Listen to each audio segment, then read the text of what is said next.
in our business, it's very hard to figure out what is the most important thing.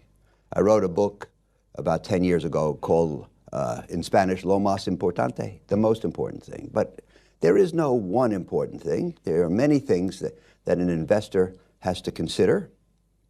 But the truth is, the most important thing is risk.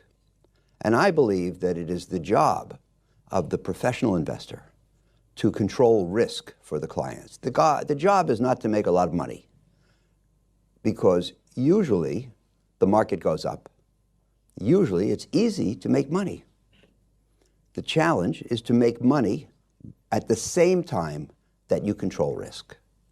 And a portfolio which has the opportunity to make money, but with the risk under control, is, in my opinion, the mark of the professional investor. So the question is, how do we do that? Now, I have 3 different presentations that I make, and at the suggestion of my hosts, I have combined for you some aspects of all 3. So you'll see the dividing lines in the presentation.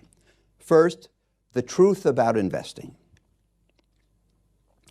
Most investors cannot see the future better than anybody else. And trying to predict the future will not produce investment success. One of my heroes, John Kenneth Galbraith, said, we have 2 kinds of forecasters, the ones who don't know and the ones who don't know they don't know. The truth is, the future is uncertain, and yet, what is investing but deploying money for the future?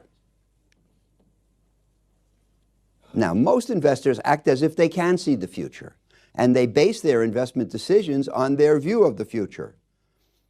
Either they think they can, or they think they have to pretend that they can for their business. Now, I think it's dangerous, because if it turns out that they really can't, as I believe, then there's a problem. There was a behaviorist named Amos Tversky at Stanford University, and he said something that I thought was brilliant. He said, it's frightening to think that you don't know something, but more frightening to think that by and large, most people go around acting as if they do. We have an American humorist, Mark Twain, who said it even better. It's not what you don't know that gets you into trouble. It's what you know for certain that isn't true. And this is extremely important. I can't emphasize enough the importance of keeping this in mind. If everything you say, as for me, if every sentence you say starts with the words, I may be wrong, but, or I don't know, but, then you're unlikely to get into trouble. The way you get into trouble is thinking that you really do know what the future holds, and of course, in my opinion, being wrong. Now, in our business, once in a while, somebody gets famous for a particularly brilliant prediction. But it usually turns out that they can't repeat that. And so I say that our business is full of people who got famous for being right once in a row. And of course, being right once in a row doesn't do any good, because you never know if the next one has any value. But that's the way it is. And almost nobody is right much more than once in a row. And everybody in our business makes predictions of what's going to happen. And if you look at the great investors of the world, virtually none of them got famous by being able to predict the future of what we call macro. And when I'm talking about forecasts today, I'm talking about the macro, economies, markets, currencies, interest rates. These are the big picture factors. They're very important. Everybody would like to know what they imply, but they just can't. And Warren Buffett said to me one time, for a piece of information to be desirable, it has to satisfy 2 criteria. It has to be important, and it has to be knowable. And the macro is extremely important. And everybody says to me, how can you not base your investment approach on macro? It's so important. I say, yes, but it's not knowable. And if it's not knowable, then trying to base your approach on macro is really a waste of time, or worse.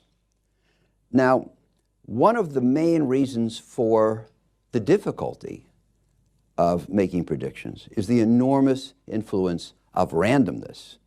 And, you know, things often, we know how it should go, but something else occurs instead.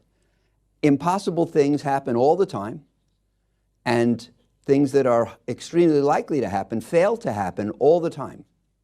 Now let's go back in my country exactly 2.5 years, to November of 2016. There were two things that were considered certainties, not probable, certainties. Number one, Hillary Clinton would be elected president. And number two, if by some quirk of fate Donald Trump won, the market would collapse. And so instead, Trump won, and the market went straight up. And if that's not enough to convince people that they don't know what the future holds, then I don't think I can. But that's what happened. And so nothing is more common than investors who are right for the wrong reason, and they get famous. But of course, we shouldn't follow them. That's the importance of randomness. I think that investors should accept the fact that they can't see the macro future and restrict themselves to doing the things that are within their power. These include gaining insight into what I call the knowables: companies, industries, and securities. And those are things where you can know more than the other person if you work hard and have skill and wisdom. And the other thing we can do is we can behave in what I call a contrarian or countercyclical way, and that's most of what I'll talk about this morning. How do you prepare for the future if you don't know it? And the answer is, we may not know what lies ahead, but we should understand where we are today and what that implies for the cycle. And I think it's possible to improve investment results by making tactical decisions based on where we stand today and whether it calls for more aggressiveness or more defensiveness. And these decisions do not have to be made on the basis of guesses about the future. They can be made based on an understanding of the present. Where are we today? And what does that imply for the future? And what does that imply for how we should behave? So the thing that gets most people into trouble in investing is not the inability to see the future. It's the inability to control their own emotions. And we'll talk a lot about that today. Investors swing like a pendulum between fear and greed, and optimism or pessimism, risk tolerance and risk aversion. And usually they swing in the wrong direction. And they warm to things as things go well and prices rise, and they get afraid as things go poorly and prices fall. And we want to try to do the opposite. Most investors behave pro-cyclically. They follow the cycle rather than anti-cyclical, as I will describe. And it's essential, in my opinion, to behave counter-cyclically. The cyclical ups and downs do not go on forever. Usually if they feel like they will. They feel like there's either a virtuous circle that will make things go well forever, or a harmful circle that will make them go badly forever. But usually that's not the case. Usually we have ups and downs. And 45 years ago, somebody did me the favor of explaining to me, gave me the greatest gift, the greatest regalo, the 3 stages of the bull market. And if you understand this, you're almost ready to become a professional. The first stage, when only a few exceptionally bright people understand that there could be improvement. The second stage, when most people understand that improvement is actually taking place. And the third stage, when everybody believes that things will get better forever. So if you buy in the first stage, when most people don't see a better future, when there's very little optimism included in asset prices, you get a bargain and you can make a lot of money. If you buy in the second stage, when everybody understands that improvement is taking place, you don't get a bargain, you do okay, you follow the cycle, you buy in at a fair level.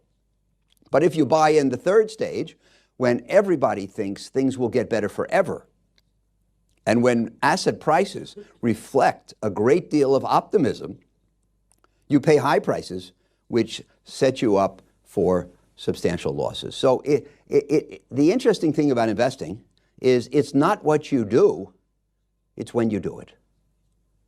It's not what you buy, it's when you buy it, under what conditions, and at what prices. So the key to investing is not buying good things, it's buying things well. You have to understand the difference between bueno and bien. And it's buying bien that makes for success. When I started at Citibank, which was 50 years ago this month, the bank bought the stocks of what were called the Nifty 50, the 50 best and fastest growing companies in America. Companies that were so terrific that it didn't matter what price you paid. That was the official theory. And they were selling at very high prices because they were such wonderful companies. And if you came in and you held them for 5 years, my first 5 years in the business, you lost almost all your money investing in the best companies in America. So buying high quality assets is not the key because they were buying in the third stage. The key is to understand where you are and to buy assets in the first stage and be careful in the third stage. That's a big part of today's message. So it's important to practice what is called contrarian behavior and to do the opposite of what others do at the extremes because the others are primarily wrong.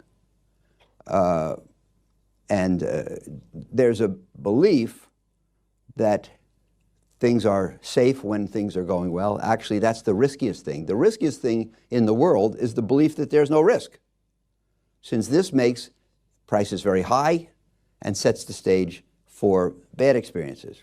We must sell when others are buying most aggressively and buy when they're selling most aggressively. And Buffett says it great, as usual.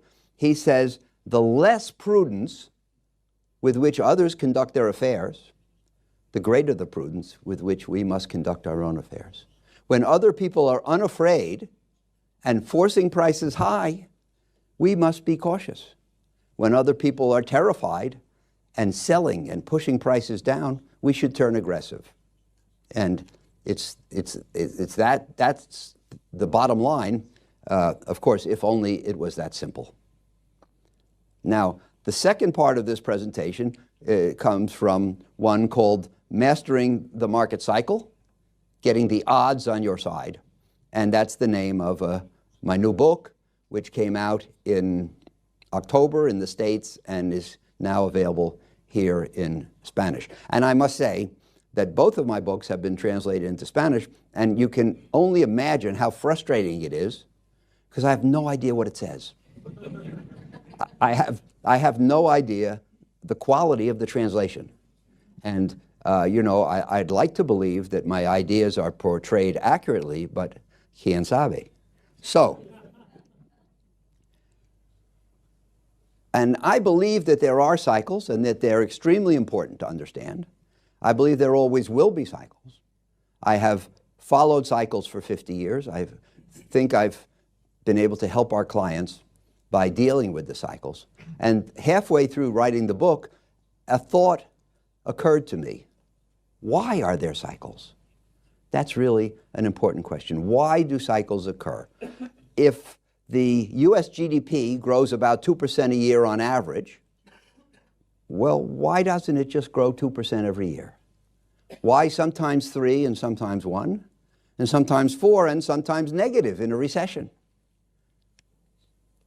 The S&P average of stocks returns about 50%, 10% a year on average, and it has done so now for about 90 years, almost 10% a year.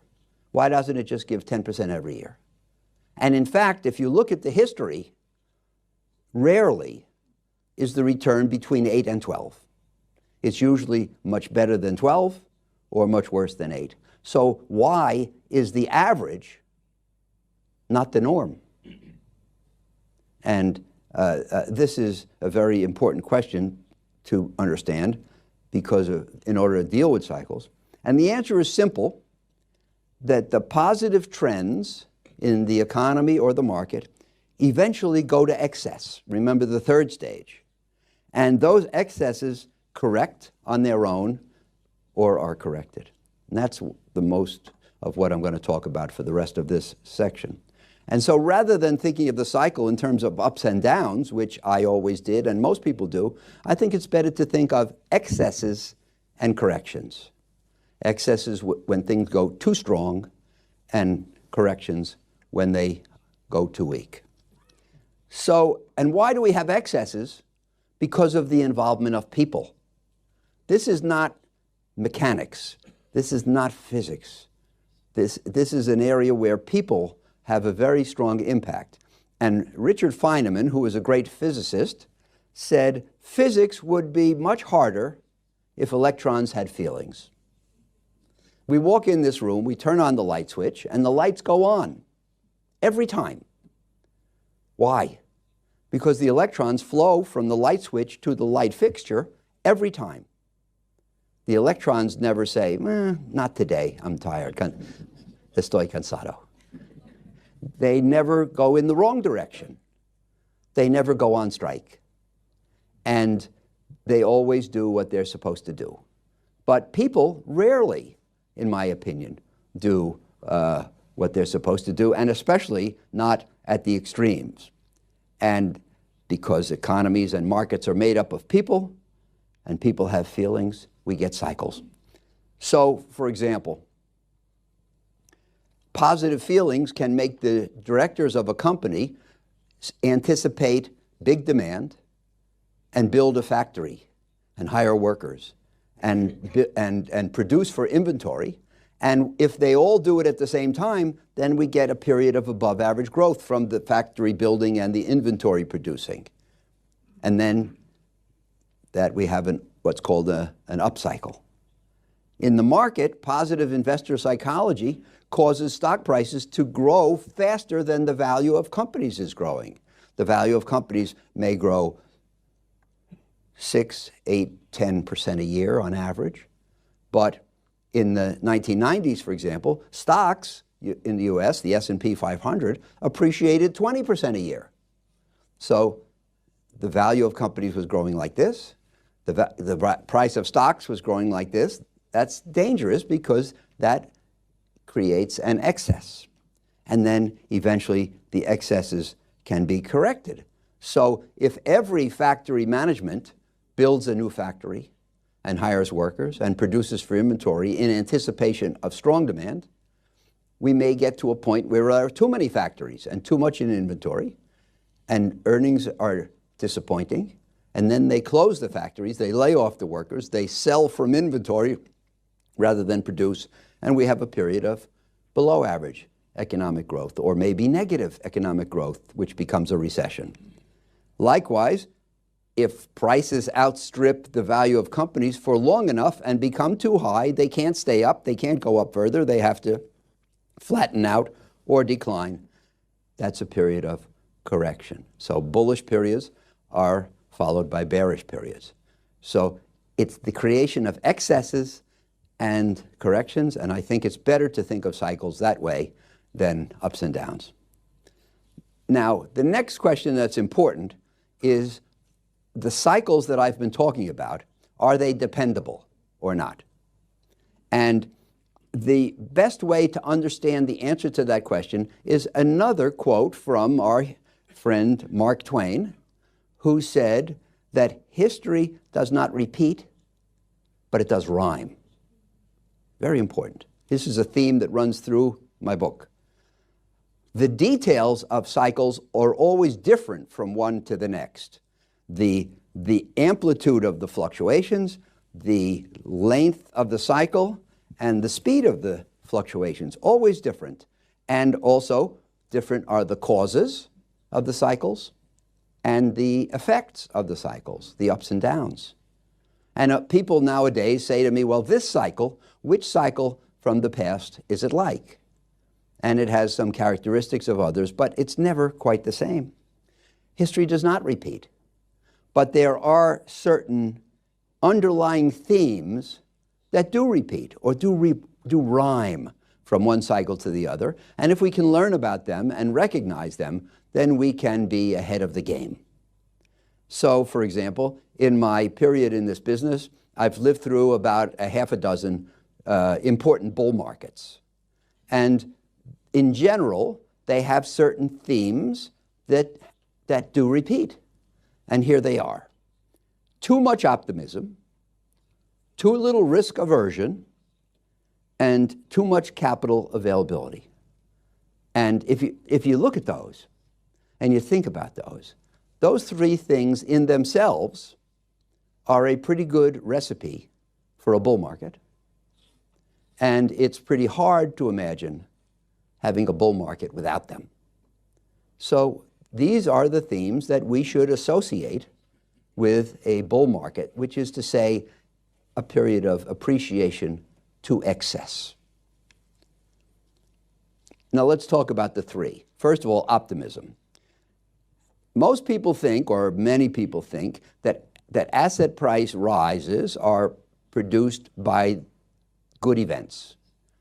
But the connection is not just between events and prices, it's events and psychology. It's events and how they are perceived that produce changes in asset prices. And the role of perception or psychology in the setting of asset prices is extremely important. All things being equal, a high level of optimism will cause things to be priced high relative to their fair value, or what we call the intrinsic value. So it's the job of the professional, in my opinion, to figure out for each stock, company, or building, what is the intrinsic value? And I'd like to buy when the price is below the intrinsic value and sell when it's above. And I think that's a simple recipe for how an investor should behave. So we have to figure out the intrinsic value. But clearly, in a period of great optimism regarding the future, prices will tend to be high relative to the intrinsic value. We want to know that. And the higher the optimism, most of the times the higher the price. And as I say here, if I could know only one thing about every investment that I was considering, it might be how much optimism is priced into the shares. And that's an important element in considering every bull market. Secondly, risk aversion. Risk aversion is not a concept that most people think about every day, but it's extremely important. And most people are afraid of losses. That is to say, they are risk averse. And for most people, if they make 1,000 euros, they're okay. But if they lose 1,000 euros, they feel terrible. So the losses count more than the gains for most people. So most people are biased towards risk aversion. And risk aversion is a very, very important ingredient in the markets. When people are risk averse, as they should be, then what happens? If they consider an investment, they study it thoroughly. They make only conservative assumptions. They are rigorous in their analysis. They demand a margin, what we call a margin of safety. I want to be sure that if things go poorly, I'll be okay. And they demand risk compensation. If they're going to do something which is risky, they demand an exceptional return as a potential reward. So when we have risk aversion and we have conservatism and caution and diligence and demands for risk premiums, then we can say that the market is safe and sane. But when people get excited about the future and they get excited about what's been going on, they forget to be risk averse. They become risk tolerant. They become accepting of risk. And when they do, what happens? They say, well, it's not so important to do due diligence and to make conservative assumptions, because if I'm too careful, then I will miss something and my friend will get it. And you know, there's a book by a man named Kindleberger who says there is nothing worse for your mental condition than to watch a friend get rich. And eventually in the market, fear of missing out takes over from fear of losing money, and then people do bad things. So we have to understand whether the market is based on risk aversion or on risk tolerance. And when it's risk tolerance, because people are excited, then we have to understand that the market can be a dangerous place. Number three, the impact of capital availability. The market is an auction place, especially for a good way to think of it is the loan market. You know, you want to borrow some money, you go to some banks. Each one bank tells you what they'll do to provide you money. But if there's too much capital in the hands of people and they're too eager to put it to work because they're afraid of missing something, then the bidding goes too high and the price becomes excessive, at which point the prospective return is low and the risk is high. And we want to know that. When there's too much money chasing too few deals, those are the 7 worst words in the world. Too much money chasing too few deals. And it happens from time to time. And I wrote a memo I write memos to the clients, and the people from the bank can help you get them if you're interested. And I wrote one in February '07, before the global crisis, entitled "The Race to the Bottom," because the bidding was too strong, which meant that the winners of the auction were winning the opportunity to make bad loans and buy overpriced securities. We can figure out when that's the case, if we have exceptional judgment, and we can act accordingly. So I'm going to sum up on the subject of cycles by taking you through a typical one, and I hope this is helpful. On the way up, let's say, so we start off, and there's been a bad experience, and we're at a low point. And then things start to head up. And on the way up, economic fundamentals are improving, and earnings are increasing and beating expectations. And the media are reporting only good news, because that's what they do. And as a result, investor expectations for the future rise, psychology gets stronger, people perceive only favorable developments, capital is readily available, asset prices rise, the holders of assets are happy and want to buy more, and the people who haven't been in the market are unhappy because of jealousy and begin to buy. Everybody wants to buy, nobody wants to sell. Risk aversion evaporates. And what do people say? They say, risk is my friend. The more risk I take, the more money I make. And anyway, I don't see much to worry about. And when that becomes the case, then prices go too high. And eventually, we reach something that investors, professionals call a top. The top, the maximum, the price beyond which the market will not go. And at the top, asset prices are high, prospective returns are low or negative, and risk is high. This is the time for caution. But most people are unable to be cautious at the top, since the high in prices corresponds with the high in emotion. No one's willing to bear the risk of selling and missing out on the future gains. And that's human nature. Eventually, the top is passed, and now we're on the way down. Excuse me.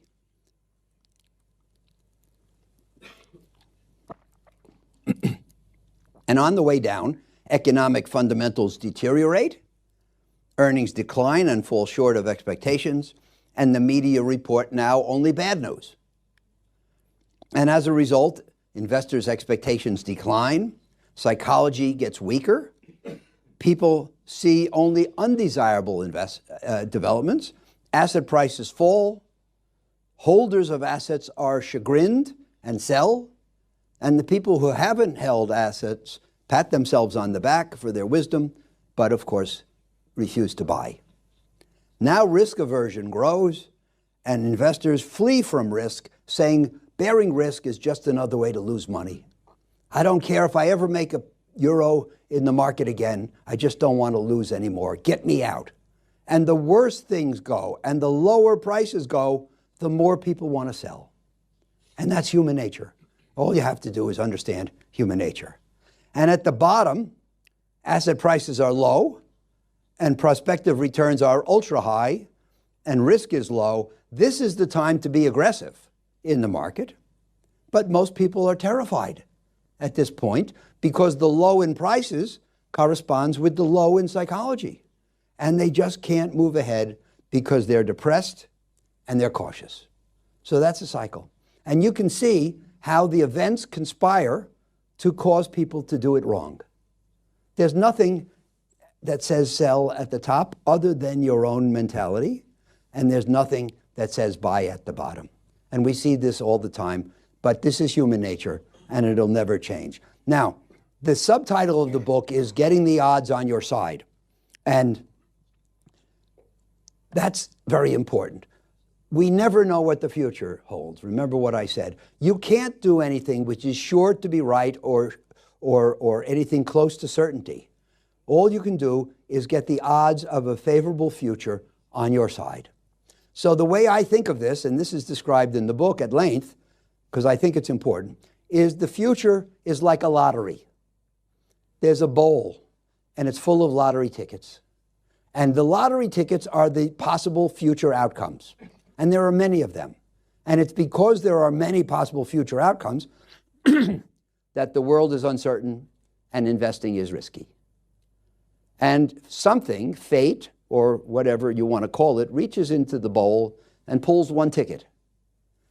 All the tickets in the bowl are the possible outcomes, and the one that is selected is the actual outcome. And we never know which one it's going to be.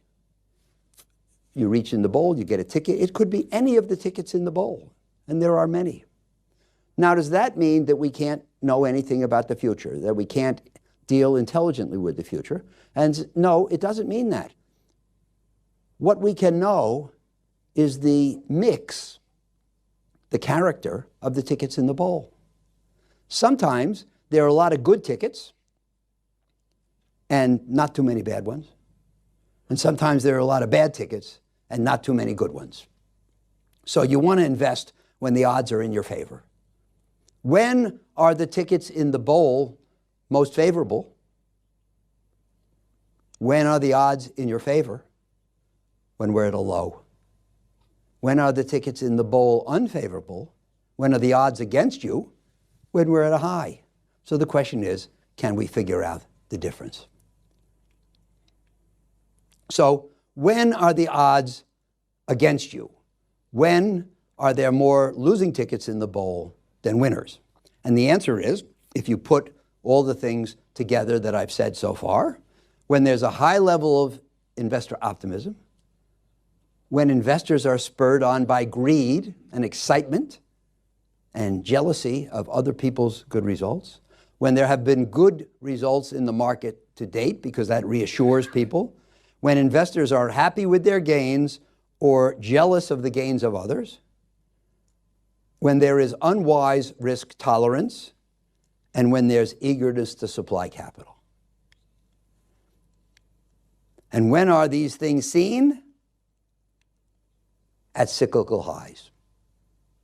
You can't see these things at lows. There's no optimism. There's no greed. There's no willingness to provide capital at lows. If those things existed, we wouldn't be at a low. These things are the fear, the greed, and so forth. They're seen at highs. And when are the odds in your favor? What causes there to be more winning tickets in the bowl than losers? The answer is when there's a lack of optimism, a high level of fear, poor recent market performance, widespread losses, excessive risk aversion, and reluctance to supply capital. And if you see these things, then clearly people are going to be upset and fearful, and as a result, prices are going to be low. And when are these things seen?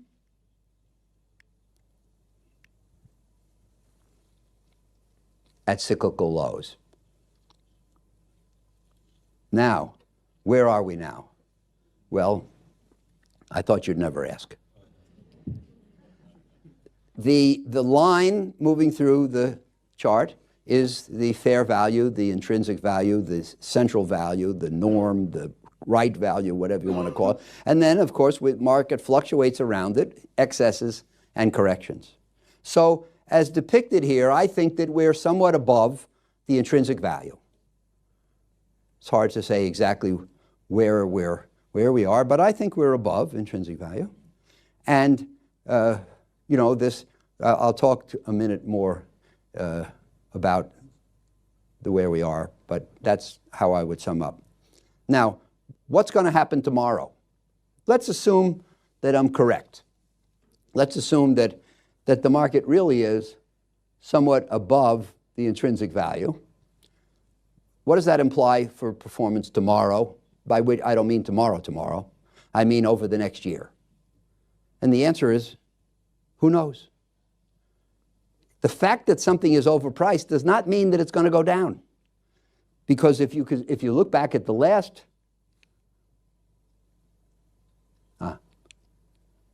if you look back at the last cycle, the last time we were at the same place, you can see that it went much higher. So the fact that we're a little bit overpriced doesn't mean we're not becoming more overpriced. These trends continue until they stop. But the question is, where are the odds? And it is true that from this point in the cycle, we can have up or flat or down. All three are possible. Does that mean that they're equally possible? And the answer is no. We're more likely to have a decline than a gain. The odds are against us when the price is above the intrinsic value, but not to the point where we should have certainty. Knowing where we stand in the cycle and knowing the odds of success can deliver one of the greatest advantages in investors' world, but it's not perfect. So now, if we have established, I have established to my satisfaction, I don't know about yours, the fact that we're a little bit overpriced today. Now I'm going to talk about how one goes about investing in what I call a low return world, which is where I think we are. In looking at today's market conditions, and by the way, these remarks do not apply just to Spain or just to Europe or just to the US or just to China or just to stocks or just to bonds. These are general comments about all the markets. But when I look out today, I see that the uncertainties are unusual in terms of their number and level, that prospective returns in many asset classes are relatively low, that asset prices range from full to excessive, and risky behavior is common. The bottom line for me of these four things is that we are living in a low return, high risk world. But our money has to go someplace, and the rest of this presentation will be about how we figure that out. Now, I look out at the environment of the last couple of years, and what do I see? We're in the 10th year of an economic recovery in the States, and the longest recovery in history ran 10 years. In fact, we're in the 11th month of the 10th year. So by historic standards, we're getting very late in the cycle. There is no rule that says because there's never been a recovery in the States that went beyond 10 years, this one can't either. There's no gate that comes down on the 10th anniversary and says the recovery has to stop. But what? What are the odds? What are the odds that the economic recovery continues for another 5 years? Or what are the odds that it stops relatively soon, but certainly not today? We're in the longest bull market in history. Stocks have risen. You know, the low was reached on March the 9th of 09. So we're more than 10 years into the bull market. It's more than any other in history. There are a few super stocks called the FANGs, Facebook, Apple, Amazon, Netflix, Google, which are moving way, way, way up, getting everybody excited. Some group of what I call super stocks is present in every bull market. There's very strong demand for corporate credit. I wrote a memo in September entitled "Too Much Money Chasing Too Few Deals." That has been the case, in my opinion, in corporate credit. There's money flowing into emerging market debt. And in normal, cautious, risk-averse times, the money is not so eager to get into the emerging markets. But in bullish, aggressive, excited times, it is. And by the way, back in, I guess it's now 2 years, back in May of 17, the world was prepared to buy 100-year bonds of Argentina at 9%. And, you know, Argentina had, I think, 5 devaluations in the prior century. So what's the probability that Argentina is going to get through the next century without a devaluation? Not high. And yet people were willing to lend Argentina money for 100 years. That's a sign of optimism and aggressiveness on the part of most investors. We have record financing for private equity, which is piling up money, which is a statement that if you buy corporate assets and you buy it with borrowed money, you'll make a lot. We have an onrush of capital for technology and venture investing, which of course requires great bullishness because it's all about big gains in the future. Everybody knows that 8 or 9 out of every 10 venture investments fail, but they're seduced by the opportunity to make 100 times your money in Uber or Lyft, and so the money is now flowing in. And finally, investment in cryptocurrencies. And I see that Bitcoin has now doubled in the last few months. Of course, it's down about almost 2/3 from the high at the end of 17, but there's excitement about crypto. So you take all these things together, and so I think one of the most important words that I'd like to teach you today in English is the word inference. The important thing is not what happened. These are the events that have occurred or are occurring. The important thing is, what do they mean?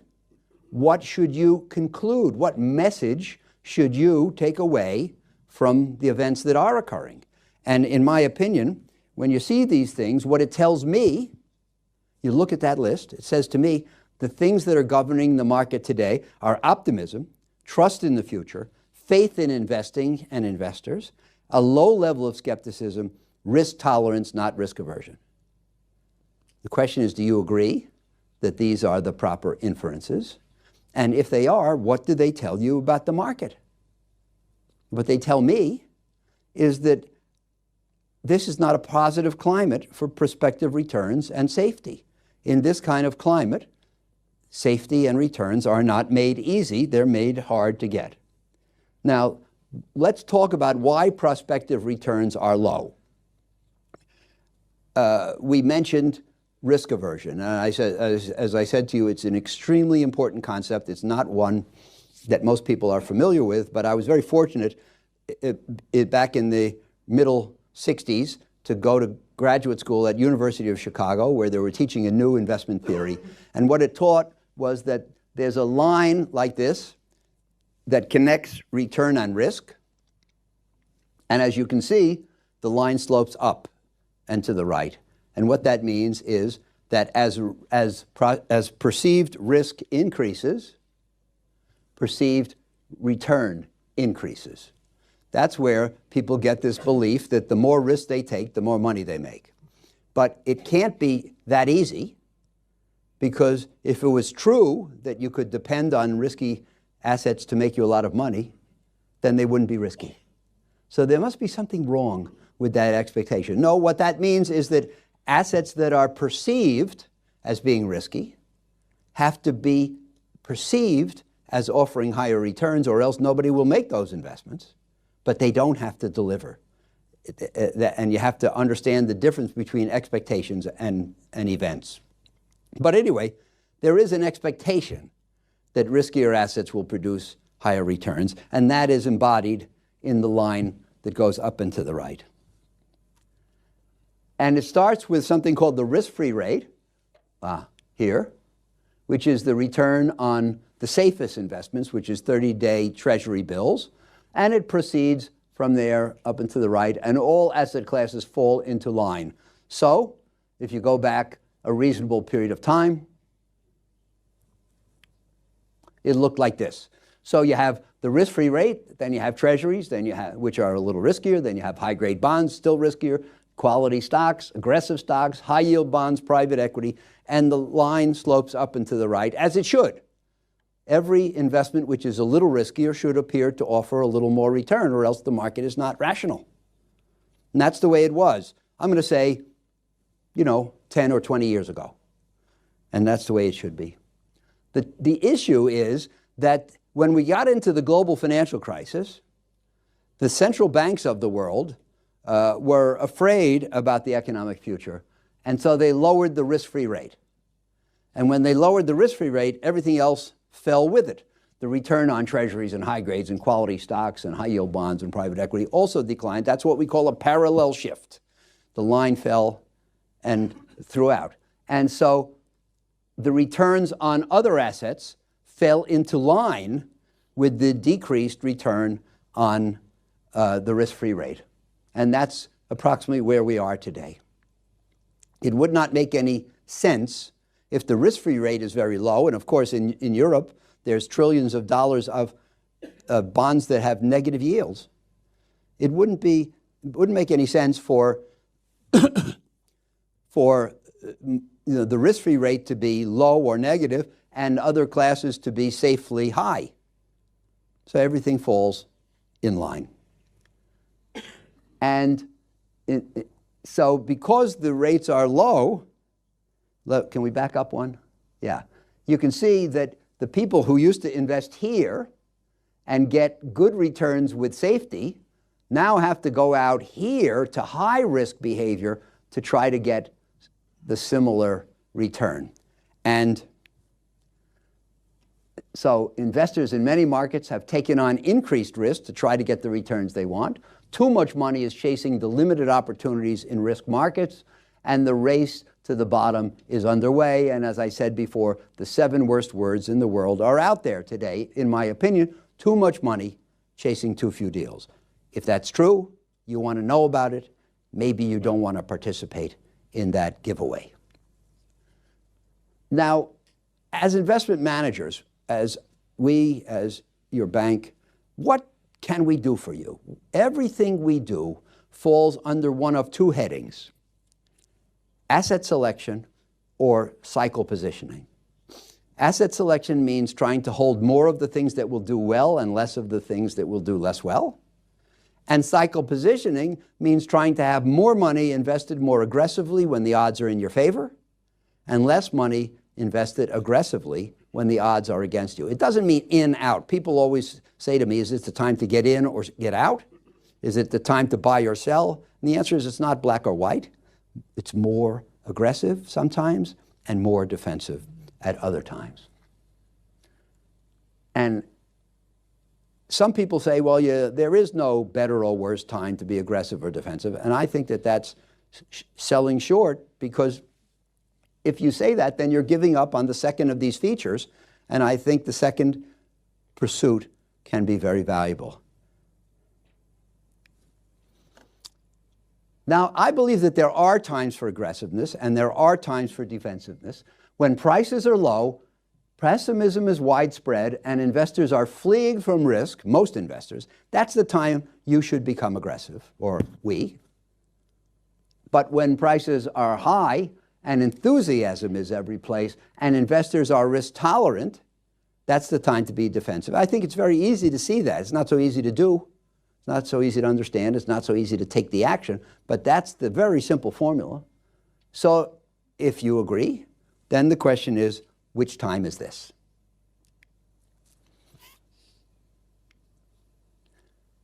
Are investments rich or cheap? Where do we stand in the market cycle? how should we be positioned versus our normal risk posture is today, if you have a certain normal risk attitude, today should you be more aggressive or more defensive? It's a very simple question. Should we emphasize offense or defense? Should we worry more about losing money or worry more about missing opportunity? Today, will there be a reward for money and nerve to invest, or will there be a reward for conservatism and risk control? And our mantra today and recently, last few years, has been move forward but with caution. Things are not so bad that we have to be terrified and not move forward, not invest. We are essentially fully invested today, but with caution, which means that our portfolio, we're always cautious at Oaktree. Our portfolio is even more cautious than usual today. We are fully invested with a cautious portfolio. And I think it's a good formula for success. Now, you should say, well, why not no investments? Well, the answer is we can't be sure that the future is bad. Why not fully invested? Well, we can't be sure that it's good, and the evidence to me is that it's not quite good. So fully invested, but with caution. So here's the last slide. As I said to you, I think we're in a low return world, and if so, the options are limited. You can invest as you always had and expect your historic returns, but the truth is they're not out there because nothing yields what it used to yield. It used to be a bond yield 5, today it may yield negative. So you can't get your historic returns by doing the things that you used to do historically. So maybe number 2. Number 2 says you should invest as you always have and expect that the returns will be lower. And that is mature. That's grown up. It's not fun, but it's the truth. Number 3, you can reduce the risk in your portfolio to prepare for bad times and accept a return which is even lower still. And that is cautious. Number 4, you can go to cash at in your case, a negative return and wait for a buying opportunity. The trouble is, it's tough to wait for a few years. And if the market does well, as it has in our country in recent years, you'll have a lot of regret. Or you can go the other way.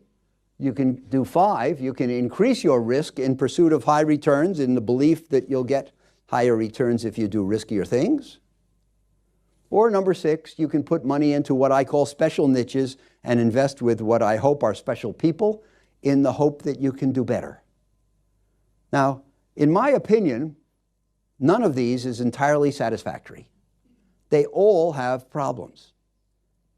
There's only one observation, however. This is all the choices there are. When you're living in a high-risk, low-return world, there's no easy way to make a satisfactory return. So you really have to choose between these. And by the way, that means without number 1, because number 1 doesn't exist. So to me, the right things for today are a mix of 2, 3, and 6. I wouldn't do 4. I don't think it's appropriate to go to cash. The outlook is not so bad, and the asset prices are not so high that you should go to cash. And you shouldn't, in my opinion, certainly do number 5. I don't think there's any point today in being aggressive. So some combination, in my opinion, of 2, 3, and 6. And that's what I wanted to tell you today at the request of the bank.